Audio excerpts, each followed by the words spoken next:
دوستان عزیز، اومدیم با ادامه خورشت بامیه. ببینید الان تقریبا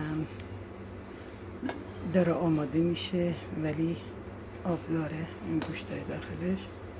من آوردم اینجا روی چهارپایه به خاطر که از گرمای داخل آشپزخونه، برای آشپزخونه زیاد گرما تولید نشه. حواسم به انرژی هم هست که فشار به کولر نیاد.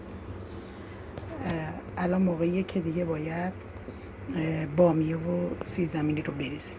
اما یه نکته ای که هست، بامیه ها چون از تو فریزر اومد بودن بیرون، اگه تازه باشه همدماه میگیریم و مرتب میکنیم، تمیز میکنیم و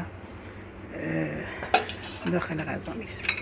اما چون تو فریزر بوده و سرده، بخوایم یه دفعه بریزیم داخل غذامون، داخل خورشت، هم از جوش میفته، هم یه بوی خامی میگیره، چون یخ زده است. میایم قبل از اینکه بیاریمشون یا آب جوش میذاریم، یه مقدار اینا رو یواش یه جوش میزنیم که بزنن، به قول خودمون یه قل بخوره. الان من اینها بامی هامون رو یه جوش کوچولو دادم که وقتی میریزم داخل این داغ باشن، هم سفت نشن هم داغ باشه. ببینید بامیه زیادم نباید بریزید تو خورش، به اندازه باشه چون خودش لعاب داره.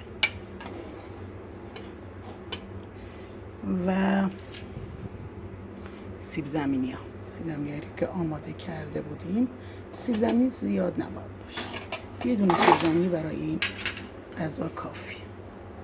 این سیب زمینی متوسط اندازه پرتقال. خب این الان دیگه باید زیرش کم کنی که کم است. البته الان یه مقدار باد هست، من این در قابلمه بزرگ گذاشتم اینجا که باد خاموشش نکنه. و این درب قابلمه رو میذارم، داغ شده، خیلی داغ شده. میذارم من این دربشو به خاطر که پیدا باشه توی غذا و من ببینم اونو، شما ببینید تو فیلم. این غذا یواش یواش شروع میکنه. فقط لایک کنید، نظر بدید، نظراتتون رو با من به اشتراک بذارید، اب و ایرادهای کارم رو بگید، حمایت کنید.